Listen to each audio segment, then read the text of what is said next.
जे एखादा व्यक्ती आहे जो आपला पॉडकास्ट बघतोय त्याला आता फ्लॅट घ्यायचा आहे पुण्यामध्ये, तर तुम्ही त्याला काय सजेस्ट करा? त्या गोष्टी चेक करूनच घर घेतलं पाहिजे.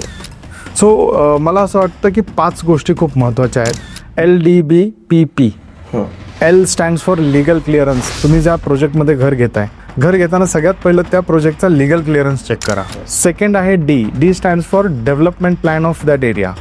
काय होतंय, आपण आज ज्या एरियामध्ये इन्व्हेस्ट करतोय त्या एरियाचा डेव्हलपमेंट प्लॅन काय आहे. काही रिझर्वेशन तर नाही आहे ना, काही रोड तुमचा समोरचा किती मीटरचा प्लॅन आहे, त्या एरियामध्ये कुठल्या कुठल्या गव्हर्नमेंटच्या अम्युनिटीज, पब्लिक अम्युनिटीज येणार आहेत, ते जर खूप एक्साइटिंग असेल, ती डेव्हलपमेंट जर चांगली असेल तर निश्चितच तुमच्या घराची किंमत तुम्हाला भविष्यात चांगली वाढेल. Third stands for B stands for builder profile. त्या बिल्डरचं प्रोफाईल पण चेक करणं गरजेचं आहे, कारण की तो बिल्डरने आधी डिलिव्हर केलेल्या सोसायटीज तुम्ही जाऊन बघितल्या पाहिजेत किंवा त्याच्याबद्दलची विश्वासार्हता तुम्ही चेक केली पाहिजे.